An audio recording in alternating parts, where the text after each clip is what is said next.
Hello friends, welcome to icon G K Adda and this is P के शर्मा। दोस्तों, जैसा कि आप लोग पता है दोस्तों कि हम लोग एनटीपीसी का साइंस का फास्ट रिवीजन देख रहे हैं। और दोस्तों, ये एनटीपीसी का जो प्रीवियस ईयर का पेपर है इसका हम फास्ट रिवीजन करेंगे ताकि आप ज़्यादा से ज़्यादा पढ़ सकें और ज़्यादा से ज़्यादा स्कोर कर सकें ताकि आप सेलेक्ट हो सकें।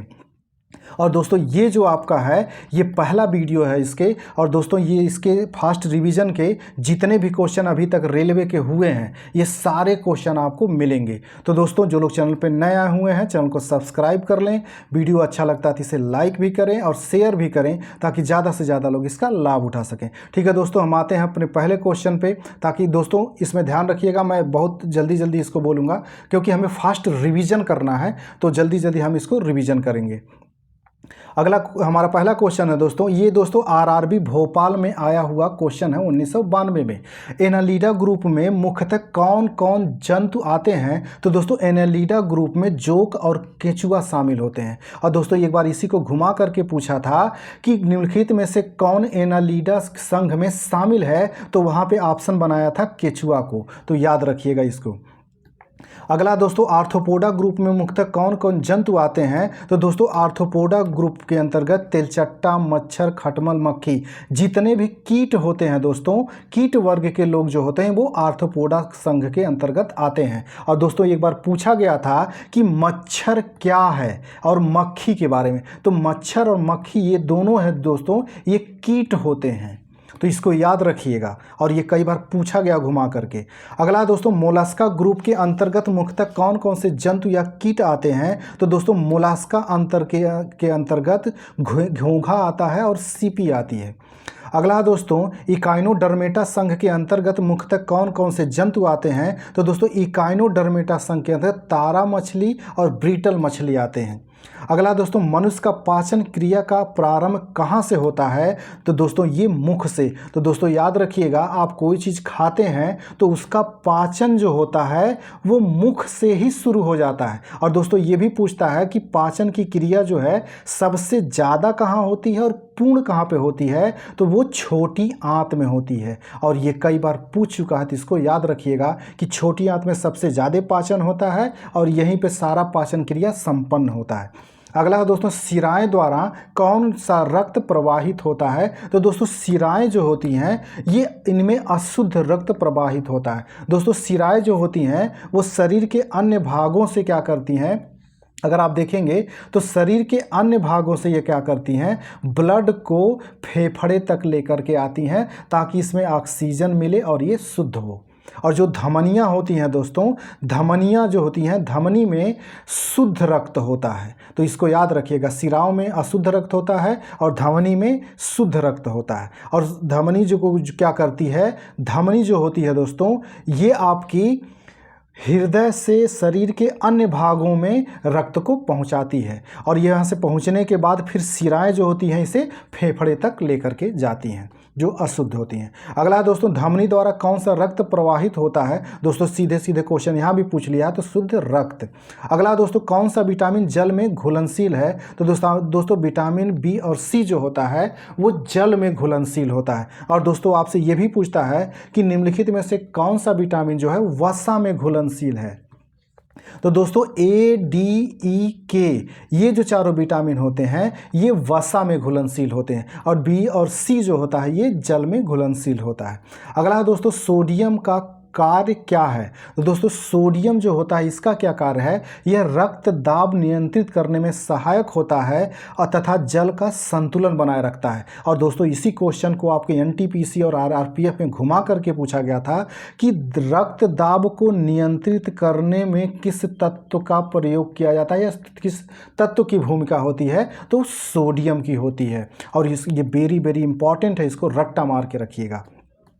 अगला दोस्तों, आरआरबी चेन्नई 1992 का है जिसमें आए हुए शायद सारे साइंस के क्वेश्चन। इसमें दिया है दोस्तों, पोटेशियम का कार्य क्या होता है? तो दोस्तों, पोटेशियम जो होता है ये हृदय की धड़कन और नाड़ी संस्थान के कार्यों को संचालित करता है। तो दोस्तों, इसमें पोटेशियम और सोडियम दोनों को याद रखिएगा, कंफ्यूज मत होना। यहाँ कह रहा है सोडियम जो है दोस्तों ये रक्त दाब को नियंत्रित करता है। नियंत्रित करता है रक्त दाब, ब्लड प्रेशर को नलियों में। और दोस्तों जो पोटेशियम होता है वो हृदय की धड़कन को नियंत्रित करता है। जैसे हमारा हृदय दोस्तों 1 मिनट में 72 बार धड़कता है ना, तो ये जो धड़कन है इसको नियंत्रित करता है। और ये रक्त के दाब को, जो धमनियों पे दाब पड़ता है उसको नियंत्रित करता है सोडियम। तो कंफ्यूज मत होना, इसको अच्छे से समझ लेना। आ जाए पोटेशियम को सोडियम लगा देना, सोडियम को पोटेशियम लगा देना। तो इसको जितना भी मैंने बताया इसको अच्छे से सुन लेना और यहाँ पे ध्यान दे देना। अगला दोस्तों, ग्लूकोज बिना ऑक्सीजन की उपस्थिति में मांसपेशियों में प्रतिक्रिया कर क्या बनाता है? तो दोस्तों प्रतिक्रिया करके आपको लैक्टिक अम्ल बनाता है।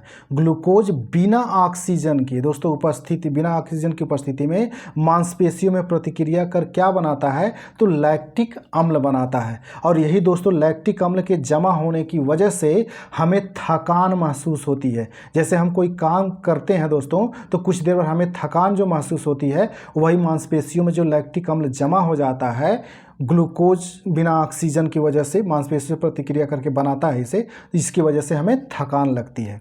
और ये भी कई बार पूछा गया है दोस्तों कि थकान हमें किसकी कमी के कारण महसूस होती है या किस शरीर में किस अम्ल की जमने के कारण होती है? तो लैक्टिक अम्ल।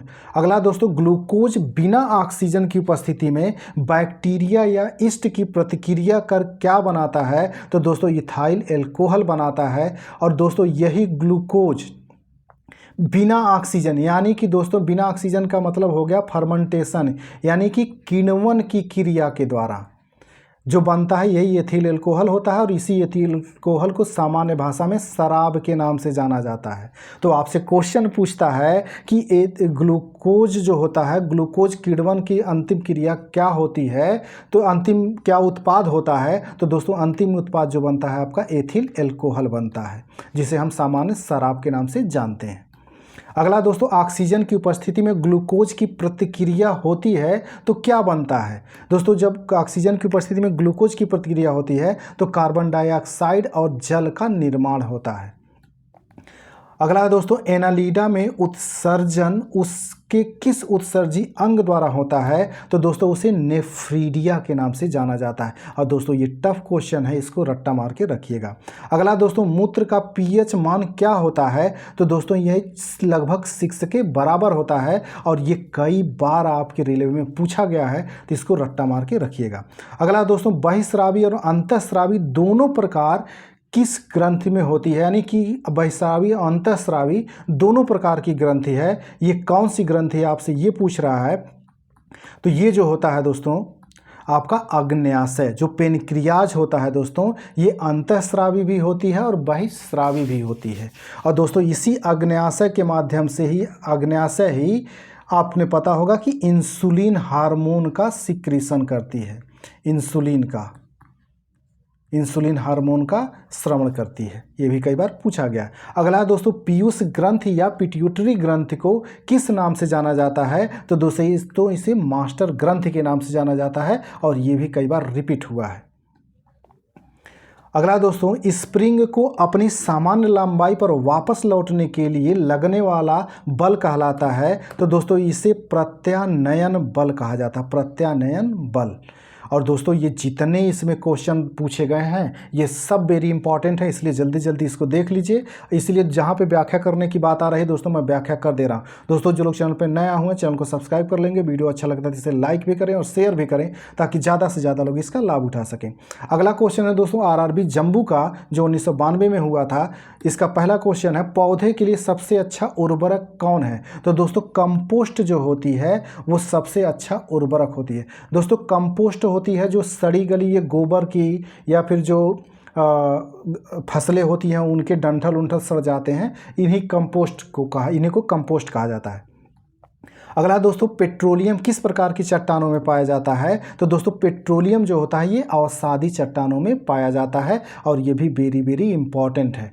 पेट्रोलियम जो होता है दोस्तों, जो ये पेट्रोल डीजल मिट्टी का तेल ये होता है ये। अगला दोस्तों, गुब्बारों को उड़ाने के लिए काम में लाई जाने वाली गैस कौन है? तो दोस्तों इसमें हीलियम का प्रयोग किया जाता है। और ये कई बार पूछा गया है, इसलिए वेरी वेरी इंपॉर्टेंट है। अगला है दोस्तों डीडीटी का उपयोग किस रूप में किया जाता है? तो दोस्तों डीडीटी जो है ये कीटनाशी के रूप में इसका प्रयोग किया जाता है। अगला है दोस्तों इथेनॉल के अत्यधिक सेवन से कौन सा अंग प्रभावित होता है? तो दोस्तों आपका यकृत यानी कि लीवर जो होता है वो प्रभावित होता है। दोस्तों ये इथेनॉल जो है, इथेनॉल चाहे इथेनॉल हो गया चाहे एथाइल एल्कोहल हो गया, जिसे हम शराब के नाम से जानते हैं, ये दोनों पीने से आपका यकृत यानी लीवर खराब हो जाता है, तो इसको याद रखिएगा।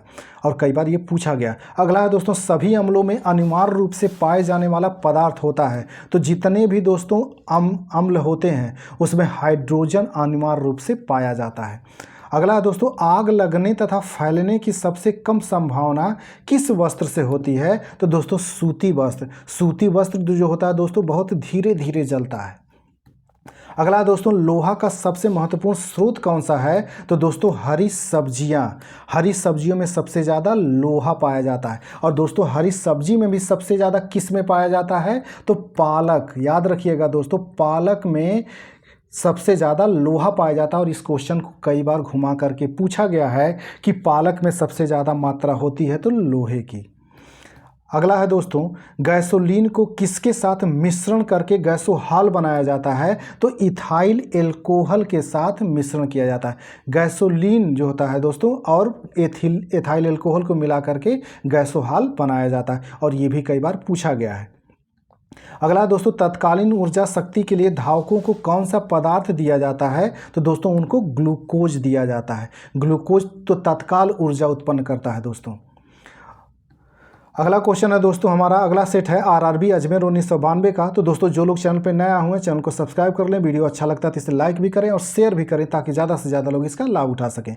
अगला दोस्तों मानव जाति के लिए ओजोन परत क्यों महत्वपूर्ण है? क्यों महत्वपूर्ण है दोस्तों? क्योंकि ये पराबैंगनी किरणों को रोकने के लिए एक रक्षा आवरण बनाती है।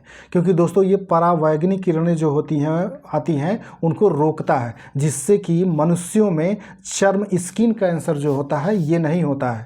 कई बीमारियां हो सकती हैं अगर ये पराबैंगनी किरणें सीधे पृथ्वी पे आने लगें, तो इसी को रोकता है ओजोन परत। इसलिए मनुष्य के लिए ये आवश्यक है, महत्वपूर्ण है। तो अगला क्वेश्चन है दोस्तों आंत ज्वर टाइफाइड के लिए सामान्यतः उपयोग की जाने वाली औषधि कौन है? तो दोस्तों टाइफाइड जो होता है इसके लिए क्लोरोमाइसिटीन का प्रयोग किया जाता है। और दोस्तों इसको रट्टा मार जाना, क्योंकि ये आपके वनडे में कई बार पूछा गया है कि टाइफाइड के लिए किस दवा का प्रयोग किया जाता है। अगला है दोस्तों गैस की लौ की सबसे गर्म हिस्से को क्या कहते हैं? तो दोस्तों गैस की लौ की जो सबसे गर्म हिस्सा होता है उसे ज्योतिहीन क्षेत्र कहा जाता है, नॉन ल्यूमिनस जोन कहा जाता है। अगला है दोस्तों सोने का शुद्ध रूप कितने कैरेट होता है? तो दोस्तों 24 कैरेट जो होता है सोना जो होता है 24 कैरेट का सोना सबसे शुद्ध माना जाता है। अगला है दोस्तों सिनेबार किसका अयस्क है? तो दोस्तों सिनेबार जो है ये पारे का अयस्क है। और दोस्तों ये वेरी वेरी इंपॉर्टेंट है, कई बार पूछा गया तो इसको रट्टा मार के रखिएगा। अगला दोस्तों शरीर के ताप का नियंत्रण किसके द्वारा होता है? तो हाइपोथैलेमस द्वारा होता है। दोस्तों शरीर मस्तिष्क का एक हिस्सा होता है जिसे हाइपोथैलेमस कहते हैं, यही शरीर के ताप को नियंत्रित करता है। अगला दोस्तों लाल अस्थि मज्जा रेड बोन मैरो में किसका निर्माण होता है? तो दोस्तों रेड बोन मैरो जो होती है इसमें लाल रक्त कणिकाओं यानी आरबीसी का निर्माण यहाँ पे होता है। और दोस्तों कई बार पूछा गया है कि आरबीसी का निर्माण कहाँ होता है? तो लाल अस्थि मज्जा में, रेड बोन मैरो में होता है। ये वेरी वेरी इंपॉर्टेंट क्वेश्चन है, इसको रट्टा मार के रखना। अगला दोस्तों कशेरुकी दंड में कितनी हड्डियां होती हैं? तो दोस्तों इसमें 33 हड्डियां होती हैं। कशेरुकी दंड का मतलब हो गया दोस्तों जो आपकी बैक बोन होती है, पीठ की जो हड्डी होती है उसके बारे में। अगला दोस्तों बीसीजी का पूरा नाम क्या है? दोस्तों बीसीजी का पूरा नाम है बैसिलस कालमेट ग्यूरिन। और दोस्तों ये भी पूछता है कि ये बीसीजी का टीका किस बीमारी में दिया जाता है? तो दोस्तों ये जो दिया जाता है ये टीबी में दिया जाता है। टीबी यानी ट्यूबरकुलोसिस में, या फिर टीबी को हम क्षय नाम से भी जानते हैं, या फिर इसी को टाइफाइड नाम से भी हम जानते हैं। तो ये BCG का फुल फॉर्म याद रखिएगा और किस में दिया जाता है ये भी याद रखिएगा, ये कई बार पूछा गया है। और दोस्तों जो लोग चैनल पर नए हुए चैनल को सब्सक्राइब कर लें, वीडियो अच्छा लगता है तो इसे लाइक भी करें और शेयर भी करें ताकि ज़्यादा से ज़्यादा लोग इसका लाभ उठा सकें। अगला दोस्तों एथलीट फुट नामक रोग किससे होता है? तो दोस्तों जो एथलीट फुट रोग होता है ये कवक के द्वारा होता है और ये भी कई बार पूछा गया है।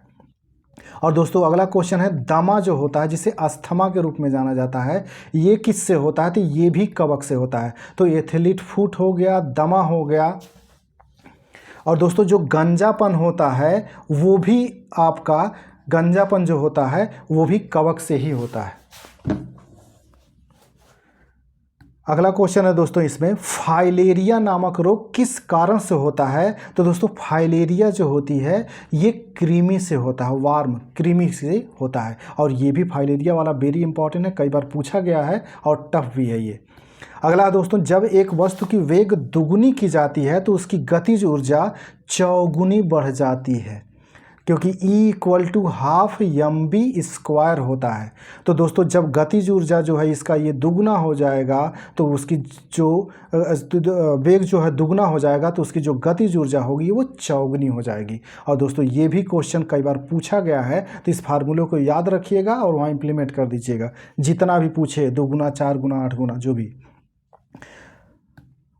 अगला दोस्तों है इसमें RRB कोलकाता 1992 में आया हुआ सारे क्वेश्चन। और दोस्तों जो लोग चैनल पे नया है चैनल को सब्सक्राइब कर लेंगे ताकि उन्हें समय से वीडियोज मिलता रहे। इसका पहला क्वेश्चन दोस्तों सूत्रकणिका को अन्य नाम से भी जाना जाता है, तो दोस्तों माइटोकॉन्ड्रिया। माइटोकॉन्ड्रिया को दोस्तों सूत्रकणिका के नाम से भी जाना जाता है। और दोस्तों माइटोकॉन्ड्रिया को कोशिका का पावर हाउस भी कहा जाता है, इसको भी याद रखिएगा, कोशिका का पावर हाउस इसलिए पावर हाउस कहा जाता है क्योंकि इसको जो ऊर्जा मिलती है वो माइटोकॉन्ड्रिया से ही मिलती है। अगला दोस्तों वट वृक्ष पादपों के किस वर्ग में आता है? तो दोस्तों वट वृक्ष जो होता है ये आवृतबीजी एग्नी और पर्न्स के रूप में ये वर्ग में आता है, इसको याद रखिएगा दोस्तों, आवृतबीजी। अगला क्वेश्चन है दोस्तों flame of the forest one की ज्वाला का अर्थ क्या है? तो दोस्तों वन की ज्वाला का अर्थ होता है ऐसे पेड़ों से भरा वन जो पतझड़ में फूलते हैं और लाल फूल बिखेरते हैं। अगला दोस्तों पेनिसिलिन किससे बनाया जाता है? तो दोस्तों पेनिसिलिन जो है ये कवक से बनाया जाता है। और दोस्तों ये वेरी इंपॉर्टेंट क्वेश्चन, ये कई बार पूछा गया है तो इसको याद रखिएगा। और दोस्तों ये भी पूछा जाता है कि पेनिसिलिन की खोज किसने किया था? तो अलेक्जेंडर फ्लेमिंग ने किया था। और ये कई बार पूछा गया है अलेक्जेंडर फ्लेमिंग के बारे में, इन्होंने पेनिसिलिन की खोज की थी। और किससे बनाया था? कवक से। अगला दोस्तों लाइकेन को 2 जीवधारियों का सहजीवी साहचर्य समझा जाता है, वे 2 जीव कौन कौन से हैं? तो दोस्तों ये शैवाल और कवक का सहजीवी होते हैं। लाइकेन जो होता है दोस्तों ये शैवाल और कवक का सहजीवी होते हैं। और दोस्तों ये भी पूछा जाता है कि वायु प्रदूषण के सूचक किसे माना जाता है? तो वायु प्रदूषण का जो सूचक माना जाता है दोस्तों वो लाइकेन को माना जाता है। जहाँ वायु प्रदूषण ज़्यादा होता हो वहाँ लाइकेन नहीं उगते हैं। अगला दोस्तों आमतौर पर संश्लेषित वृद्धि माध्यम और बेकरी में काम लाया जाने वाला एगार किससे प्राप्त होता है? तो दोस्तों ये शैवाल से प्राप्त होता है। एगार जो होता है दोस्तों ये शैवाल होता है। दोस्तों बेकरी में जो ब्रेड होता है, जो आप खाते हैं ब्रेड, इसको फुलाने के लिए एगार का शैवाल का प्रयोग किया जाता है। अगला दोस्तों लौंग किससे प्राप्त होती है? तो दोस्तों जो लौंग होती है जो हम सब्जियों में इस्तेमाल करते हैं मसाले में, ये पुष्प की कली होती है, ये कली होती है। और दोस्तों ये कई बार पूछा गया है इसलिए वेरी इंपॉर्टेंट है। अगला दोस्तों अनशन या उपवास की लंबी अवधि के दौरान शरीर में अशर्करा वर्गीय पुरावर्ती से पाछा शर्करा ग्लूकोज और मधुजन ग्लाइकोजन बनने की विधि का नाम क्या है? तो दोस्तों इसका जो नाम है ग्लाइकोन वजनन। दोस्तों ये टफ क्वेश्चन है, ये इसको याद रखिएगा। अगला क्वेश्चन है दोस्तों, इसमें सभी जीवधारियों में पाए जाने वाला कौन सा यौगिक है जिसमें भरपूर मात्रा में फास्फोरस पाया जाता है? तो दोस्तों न्यूक्लिक अम्ल जो होता है ये सभी जीवधारी में पाया जाता है और जिसमें फास्फोरस भरपूर मात्रा में होता है। अगला दोस्तों, भारत में केंद्रीय धान अनुसंधान केंद्र कहाँ स्थित है? तो दोस्तों केंद्रीय धान अनुसंधान केंद्र जो है ये कटक उड़ीसा में है और ये वेरी वेरी इंपॉर्टेंट है दोस्तों, ये कई बार पूछा गया तो इसको रट्टा मार के रखिएगा। दोस्तों ये 92 वाला सेट यहीं तक करते हैं, ये था। अगला जो हम वीडियो बनेगा दोस्तों ये 93 वाला होगा। तो दोस्तों जो लोग चैनल पर नया हो चैनल को सब्सक्राइब कर लें, वीडियो अच्छा लगता है तो इसे लाइक भी और शेयर भी करें। ठीक है दोस्तों, मिलते हैं अगले वीडियो में, तब तक के लिए नमस्कार, जय हिंद।